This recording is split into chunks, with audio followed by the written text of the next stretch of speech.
For this afternoon session we have a children's author, Julie Dion. But before that, I just wanted to introduce you to Nyla Putnam, who actually practices reading books to her grandchildren, and how this really enriches the lives of children, even if they live in Germany. And so I just wanted to use that as a segue into our last session. So Nyla, can you come and share with us your experience with your grandkids, both here and in Germany, and how they've received this book called Winn-Dixie. Okay. Oops. I haven't done this for a very long time. A book report, I mean. You know, how old were you the last time you did one? But this isn't really a book report. First, I want to thank Dr. Wong and Mr. Gordon, because I came in here thinking I was going to give a book report, and I am. But it's like drinking out of a fire hose. That's my only criticism. Drinking out of a fire hose, and the wonderful thing is that it kind of reduced my learning curve, which was vertical, and now it's a little bit down. But it gives us lots and lots to think about, whether we work professionally, as you guys do, or whether we live at home and read to our grandchildren. And we do have 2 German grandchildren. That's when video chat comes in handy. We used to try turning pages. We don't do that anymore. They're old enough, they can do this. And our other grandchildren were on the sofa, which is a lot easier. But the book I wanted to talk to you about is, it's called Because of Winn-Dixie. Has anyone here ever lived in Florida? In the South? Okay. This book is called Because of Winn-Dixie. You may figure out. I want to tell the story without revealing everything in it, so we'll work on it and see what can happen. Okay. This book was written by Kate DiCamillo. She has written wonderful books. She is a terrific author. And this one was a Newbery Honor Book in the year 2000, so it's been around a long time. And that's when I started reading it, and I've read it a lot, many times, but I've never read it from the viewpoint of someone who sees more than what is right here. So, at any rate, I want to just give you a couple of paragraphs and then tell you a couple more things. So let's go. And then, no, I have to start over here. I told you, I haven't done this for a while. Okay. This story is about a dog, but it's also about Opal. Opal is 10 years old. When you were 10 years old, did you have a bike? Did you ride your bike? Okay. Did you go to the grocery to run errands for your parents? Were you in an area where you could do that? I used to ride my bike we used to ride across the railroad tracks to get to the grocery store. But that's how things were when I was 10 years old, which was way before you guys were. Okay. So, the story is told by Opal. She's the one who is experiencing the story. And she's the one who is learning big time about her life and trying to put some things together that she doesn't understand. So, the story begins in a grocery store. Opal has just moved to a small town called Naomi, Florida, with her dad, who is a preacher, and he has taken a new job at a small church in Naomi, Florida. The story begins in the grocery store where Opal is buying a box of macaroni and cheese, some rice, and 2 tomatoes. That's her list. And I want to read you 2 paragraphs directly from the book. And then the dog came running around the corner. He was a big dog and ugly, and he looked like he was having a real good time. His tongue was hanging out and he was wagging his tail. He skidded to a stop and smiled right at me. I had never in my life seen a dog smile, but that's what he did. He pulled back his lips and showed me all of his teeth. He wagged his tail so hard that he knocked some oranges off the display, and they went rolling everywhere, mixing with the tomatoes, the onions, and the green peppers. The manager screamed, "Somebody grab that dog!" The dog went running over to the manager, wagging his tail and smiling. He stood up on his hind legs. You could tell all he wanted to do was get face to face with the manager and thank him for the good time he was having in the produce department. But somehow he ended up knocking the manager over. And the manager must have been having a bad day, because lying there on the floor right in front of everybody, he started to cry. The dog leaned over him real concerned and licked his face. "Please," said the manager, "somebody call the pound." "Wait a minute," I hollered. "That's my dog. Don't call the pound." So that's how Opal meets her dog. DiCamillo addresses so many things that I didn't think about earlier in my life. Those things I didn't know were embedded so well into this story. But she touches on judgment, loss, addiction, lightly on addiction, but it's in there, loneliness, but she does it in gentle and subtle ways. The characters in the story bring her lessons that she learns. And because her first friend is the dog, but then through the story she gains other friends, unlikely people, to become her friends.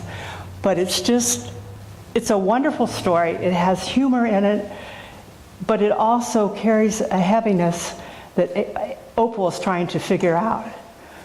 Because moving at that age, she had left so many things. Loss was a big thing for her that summer. So I don't want to tell you too much about the story because I want you to read it if you haven't read it. How many of you have read this book? Okay. This book can be found in any library. And Yvette has generously included a few on the table if some of you would like to take one today. It's less than 200 pages. It's 182 pages. It goes very fast.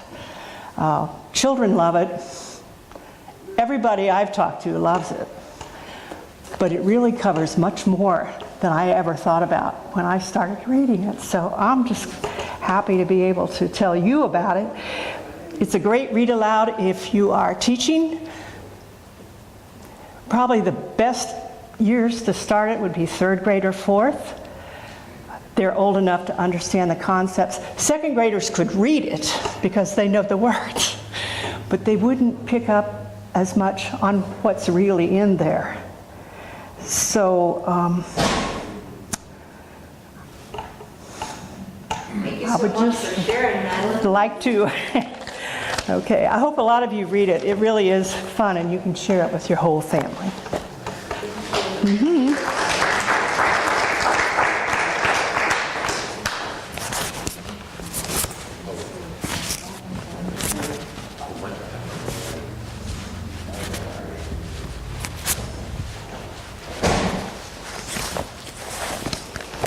So stories that are told bring up good memories and bad memories. And we need to acknowledge that instead of repressing those feelings and emotions. to integrate it into our thinking and our lives. Our next speaker is Julie Diane, who is certified with the Life Transformation, Illumination, Guide, and Dream Builder Coach through Mary Morrissey Brave Thinking Institute. And so her knowledge is great about being in good health and how to do that through meditation and breathwork practices. And also, how do you lead children to do this as well through daily practices of mindfulness. And she even appears on a TED Talk. I was like, oh, I've never met a TED Talk person. And so if you want to catch her on TED Talk, there is a link to that, and we can give that to you. Please welcome Julie Diane.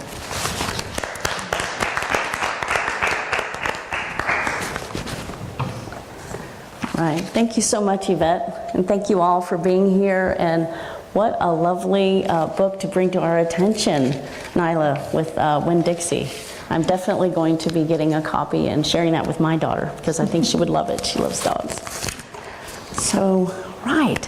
Well, thank you, Yvette, and all of those things that she just mentioned, publishing my book, getting certified as a life transformation coach, and even the TEDx talk. It's all very recent. It's all happened within less than the past 2 years. So I want to rewind back. Let's go back about 4 or 5 years ago to what brought me to you today and with what I'm going to share with you. First and foremost, I'm a mom. And so, as you all know, being a parent, or you've heard stories of kids in school who sometimes have difficulty dealing with things that go on, handling their emotions. But the day that my daughter came home from school and said, "Our class was evacuated today," I thought, oh my gosh. First thought, shooter? What?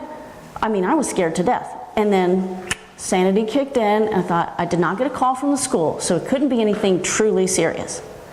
And the next thought was, does she even know what that word means? Evacuate? That is a big word for someone in 2nd, 3rd grade. So I asked her, can you explain to me what happened? And the long and short of it is, there was one child in a classroom full of over 20 students who was just dealing with emotional overwhelm and did not know how to handle it in a healthy way. And because things had escalated, and this wasn't the first time, and this isn't the only child, we hear about stories all over the world every day of things happening. They're throwing stuff, kids are getting hurt, kids are hiding under tables or desks, fearing for their lives, or just going into the different levels of response to trauma that were so well explained earlier by Dr. Wong and also by Mr. Gordon. And we need to help them learn how to handle these situations in the moment. So, as I was going through the process of, during COVID, starting to meditate daily, because I had the time, and it didn't take less than 2 weeks of meditating every day, trying different meditations, researching all this, but within the first couple of weeks, I felt a difference. I felt the difference, and I was sharing that with my daughter, and I could see the difference in her. And the thought occurred to me, why don't they teach this in schools? Now, Dr. Gordon, or Mr. Gordon, referenced this, how a lot of people have these connotations about meditation, and it's religious, or it's not religious, or it's something woo-woo. Okay, well, the term meditation itself, according to Dr. Joe Dispenza, means simply becoming familiar with. Now, what are we becoming familiar with? Ourselves.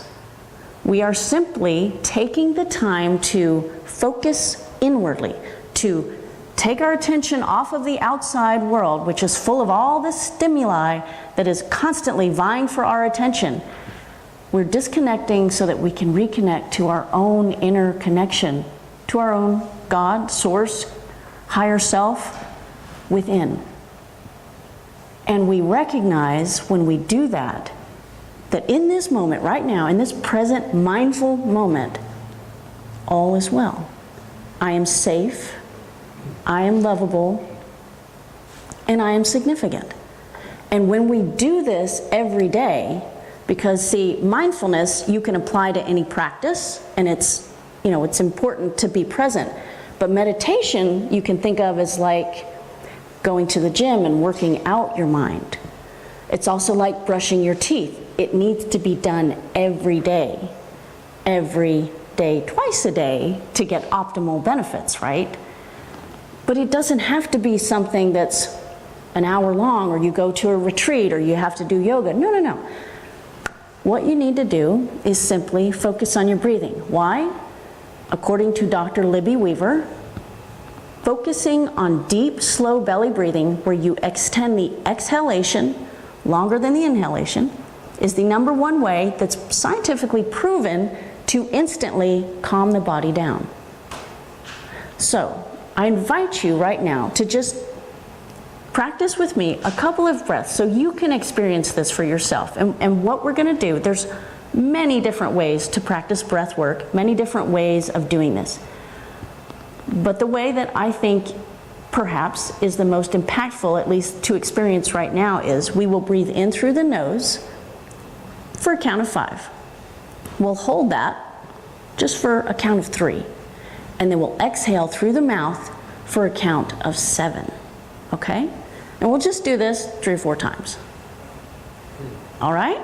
So if everybody would, we'll breathe in through the nose on a count. 3, 2, 1. Breathe in. Hold it. And exhale.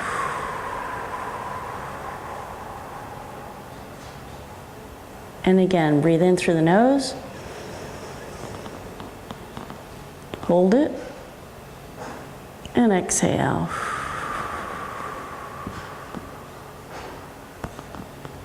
And one more time. In through the nose. Hold it. Exhale.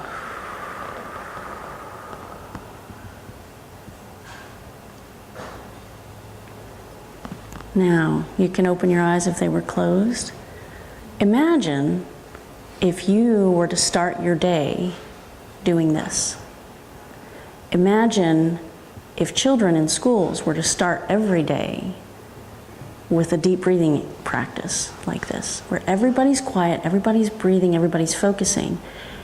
And on top of that, you then add in teaching them how to positively visualize. So as you're doing this deep breathing, you're not only focusing on your breathing and calming down, but you're also in your mind, you're picturing, because the mind thinks in pictures, you're picturing what an awesome day you're gonna have, how much fun it's gonna be. Or maybe you're just picturing your favorite pet or stuffed animal that you can't wait to get home to later on, which is also cool. But you're setting up your stage, you're setting up your mind for a happy, calm, confident day. And that's so important, because the mind is constantly chattering, like a runaway train. There's constant things going through your mind. Why not put in there things that you want? Why not teach children and adults how to start choosing those thoughts? Because the only thing that we ever have the power to change in any moment is how we think. So let me illustrate this for a moment. Thoughts and feelings, they create a feedback loop. So for example, my palms are sweaty. My heart starts beating fast. I'm feeling a little jittery. What is that emotion? What am I feeling? Anyone? If your heart starts beating fast, you start breathing a little faster, your palms are sweaty, what are you feeling? Anxiety. Okay, you could be feeling fear, nervous, anxious. But what if I'm going, what is this? Excitement. Did you know that fear and excitement are actually physiologically experienced by the body the exact same way? The only difference is how we choose to label it, is our thoughts. So if we can do that, we can decide to take that body out of fight or flight or fear, we can put it into joy and excitement just by simply changing our thoughts. We can apply that to everything. And children can be taught how to do this. So our minds are designed, think of it as the default level, they're designed to keep us safe, to keep us alive, right? So that's why we're constantly scanning for threats, we're constantly worried about, oh, this thing might be dangerous or this might be bad, we need to avoid that. But if you start to train yourself, focusing on the breath, deep, slow breathing to keep yourself calm, so that then you can be aware of your thoughts. You bring awareness to those thoughts and you say, I'm focusing on what a wonderful day I'm having. I'm focusing on how positive this situation is. It's a muscle. And the more that you work it, the more that you focus on doing this, the easier it gets. And then your mind starts saying, oh, you like to think this way. You're not worried so much about that. I mean, I'll let you know if something's going on, right? These random thoughts will pop up. But hey, did you know there's a playground over there? Or, hey, we haven't talked with Bobby in a while. Let's go play. Some exciting things going on. So this can be a fun practice that we can do with kids. Now,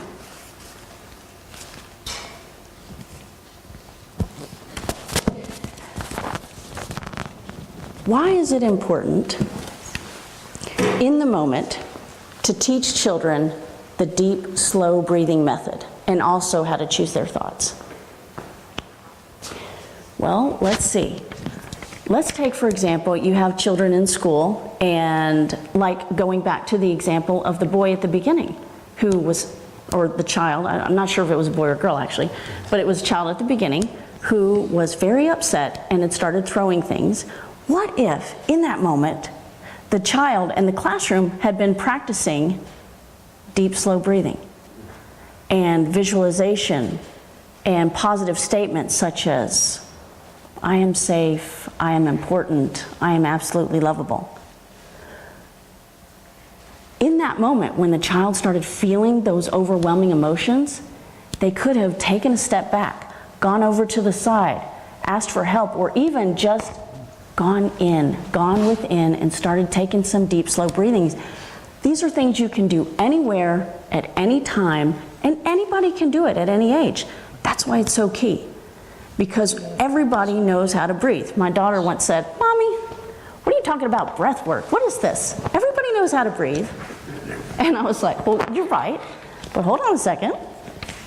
You know how at night, we start with this deep, slow belly breathing in through the nose, holding it out through the mouth, and it helps you to fall asleep.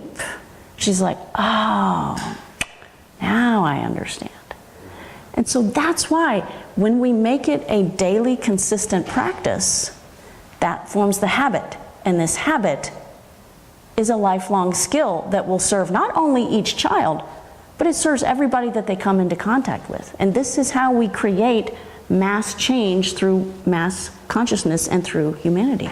Teaching these basic skills and all of the other practices that the other speakers mentioned as well, tearing the paper and doing the visualization, focusing like on a certain object while you're breathing. These are all important techniques and skills that further strengthen that ability to focus in any moment, to choose a technique, and also to go back to the breathing, because that's where it all begins with. You know, I sometimes like to start with a riddle, and I didn't do it today, but this riddle goes like this. What's the one thing that everyone in the world comes into the world with? It's with us every day, yet it never ages, and it's the last thing to leave us. I heard it. Yeah, it's the breath. And so we need to learn how to use our breath to our advantage, because it is a tool. It's a powerful tool.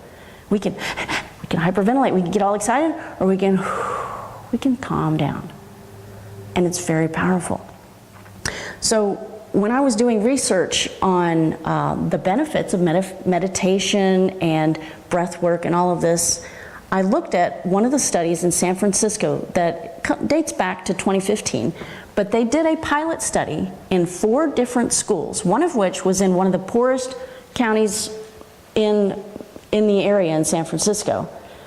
And over a 4-year period, they coagulated all of the details. And what resulted from all of this was what they were doing was they were incorporating quiet mindfulness time 2 times a day. And so over the course of the 4 years, and just taking these brief meditation practice, I don't think they were much more than 5 to 10 minutes twice a day, overall suspensions decreased by 70%. That's huge. And think about it in the classrooms and how the teachers felt.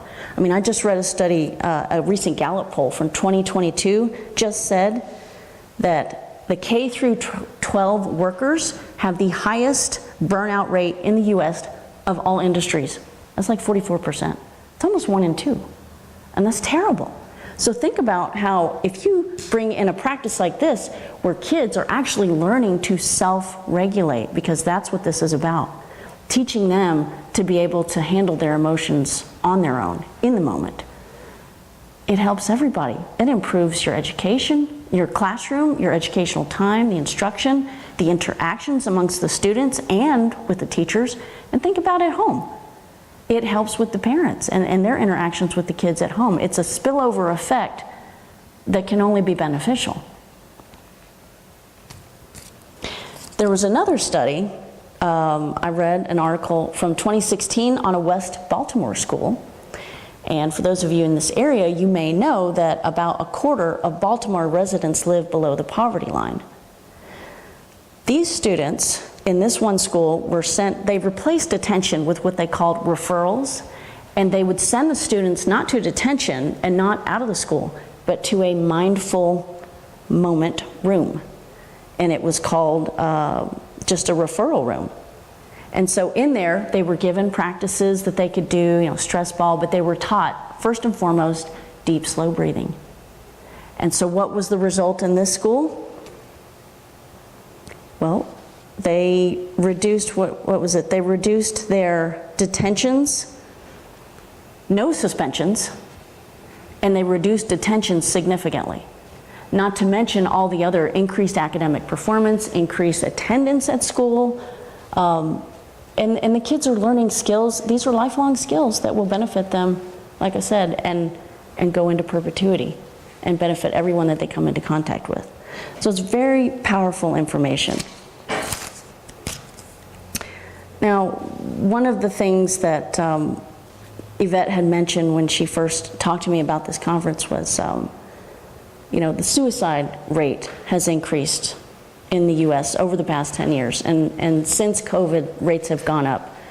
But it's between the people of ages, or children and adults, ages 10 to 24, 14% of all suicides it's the 3rd leading cause of death within this age group of 10 to 24.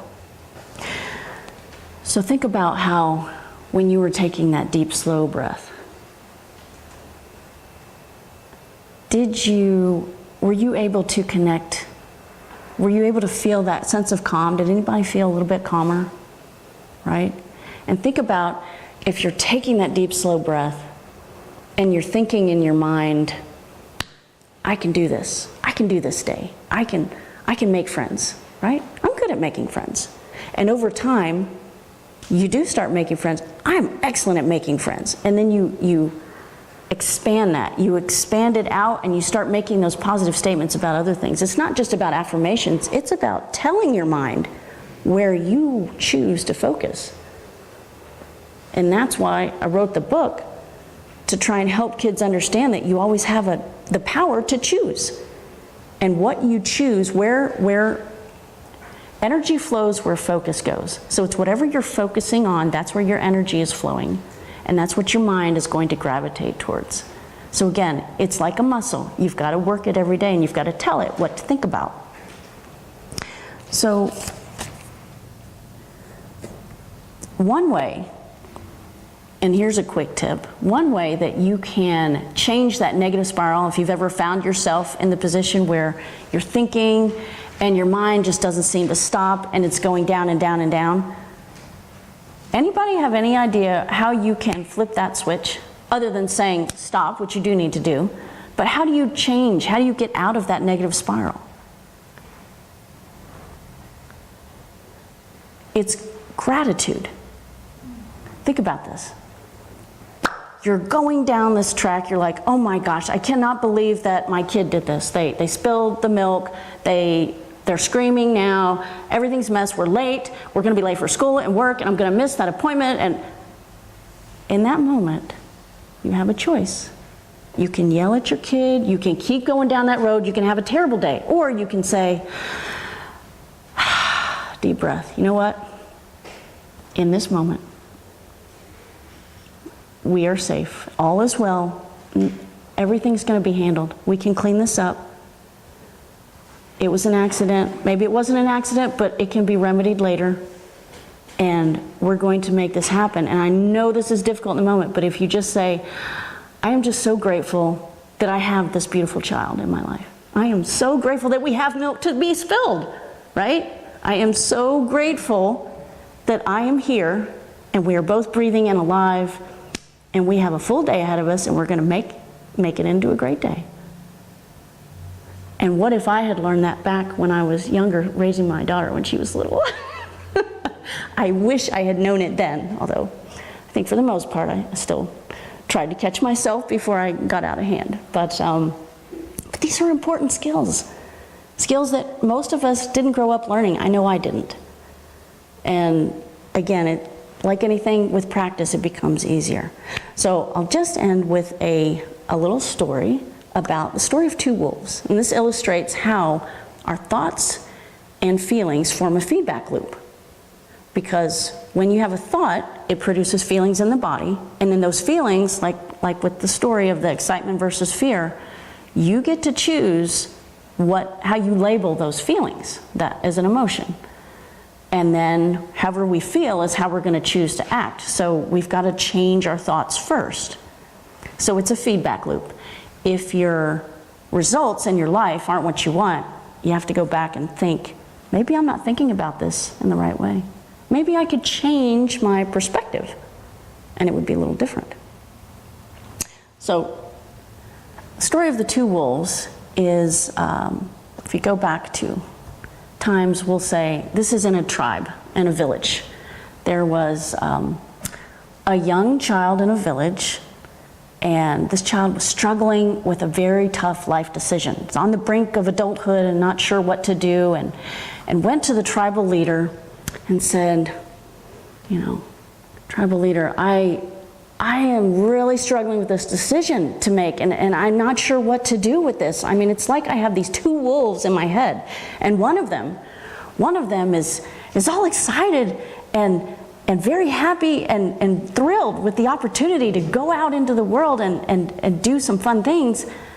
But the other wolf is saying, oh my gosh, you're nuts. This is scary. I mean, you could die out there. You could get really hurt. You could get... I don't think we're capable of doing it. You're not old enough. You're not big enough. Very scared and fearful. And it's like they're fighting each other, and I just don't know what to do. Which one's going to win? And the tribal leader looks at the child and says, the one that you feed. Now, most people think the story ends there, but it doesn't. Because you see, the tribal elder goes on. But if you feed them both, and if you feed them both right, they both win. Because, as you know, the wolf that is excited has important qualities for you. Courage and joy and expansive ways of thinking at the world and positive perspectives and bravery. And it's pushing you to get out there and do important things. But the other wolf, the one that is so doubtful and cynical and fearful, that wolf has important qualities too. It's keeping you safe. It's warning you of dangers. It's letting you know where you might want to look a little bit more closely and make sure that you're going in the right direction. Perseverance, tenacity, these are also important qualities. So if you feed both of them, you acknowledge and you face both of them and what they are sharing with you, what they are feeding you as information, they will both be calm. And then you will have a clear mind to decide your way forward and make that decision. And so I love that story because it is teaching us that our feelings, all of our feelings, are simply feedback. They are giving us important information for us to take in, to observe. And when we meditate and we sit and we just breathe and we think about these things, what is our body telling us? What is that emotion telling me? Then we can choose, you know what? This is what I think I will do. And so we're now choosing how to respond in a world that we can design our lives, a life that we would truly love to live, instead of just living by default or reacting in a world that we feel like we don't have any control over.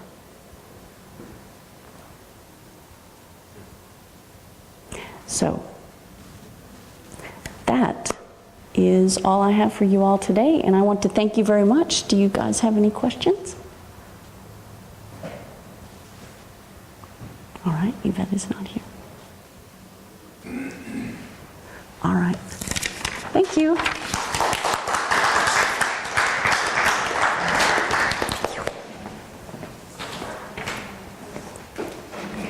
How long was that? Super short, huh? I don't know what time I started. Thank you, Julie. Oh, So I just wanted to make sure you all see a cover of her book. And it's available on the table, or you can order on Amazon. We're going to move into the final session right now, and that is any questions from the audience. Maybe you have a particular child you are thinking about, whether you're teachers and you observe it in the classroom, or any kind of question from the presentations that were made this morning.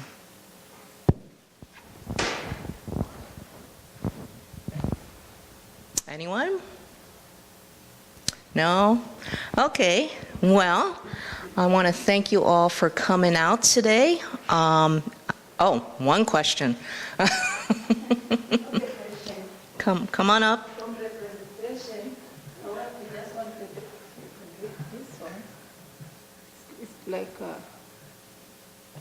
Oh, okay. This is from Cecilia, and this is from her heart. It's from Philippians 4.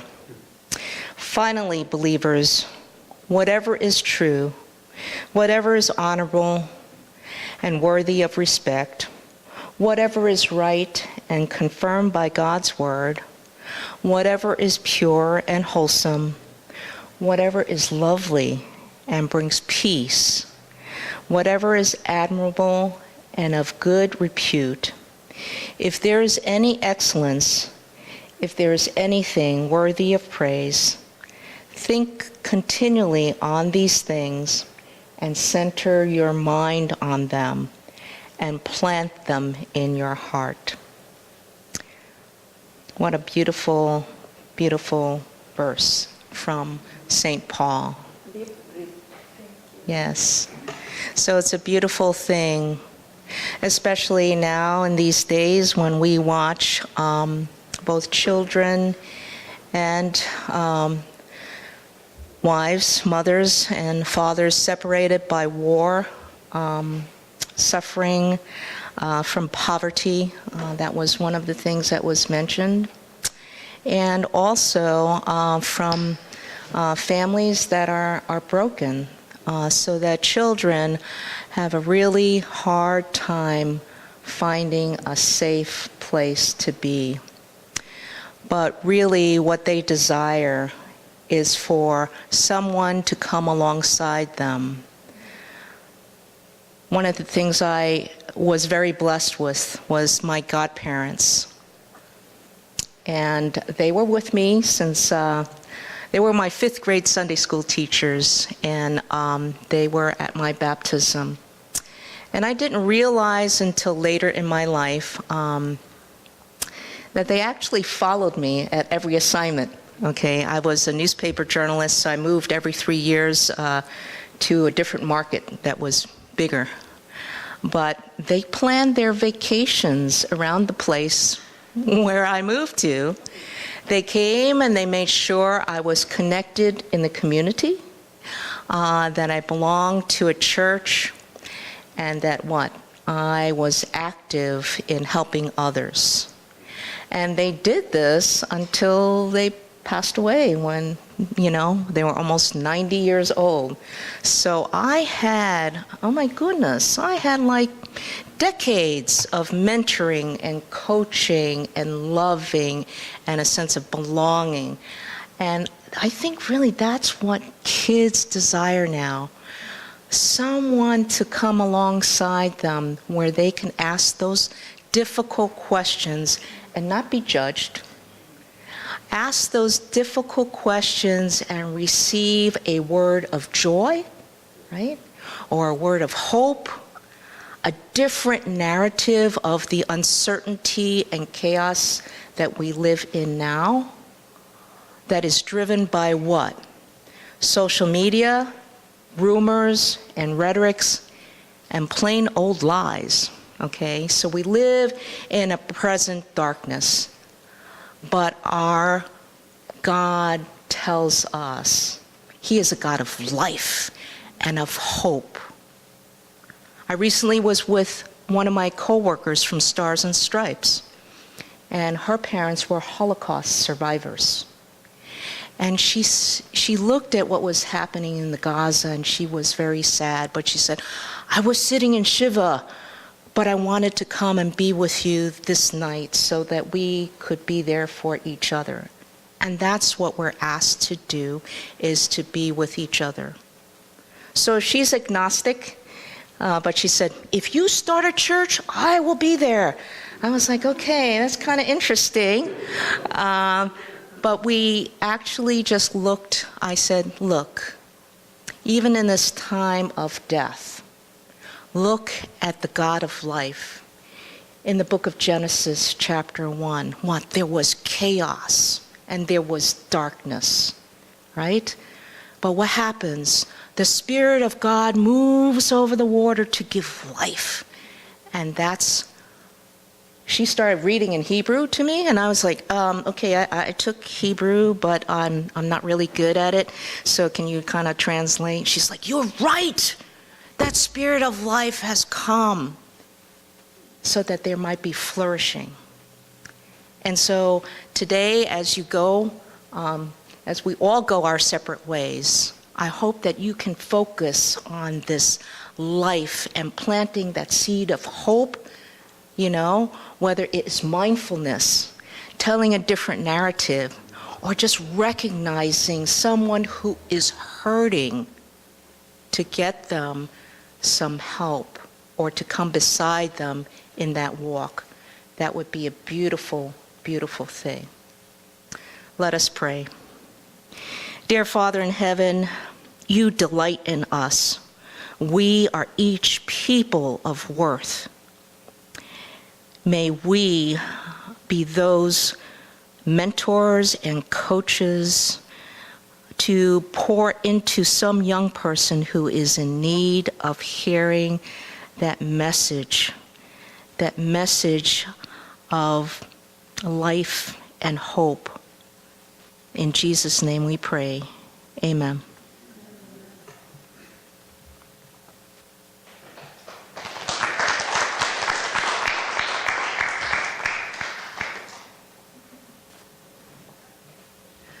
one last thing. There is a resource table where you all registered, and you are welcome to take some of those resources home with you, either to read yourself or to share with others. And thank you so much for coming today.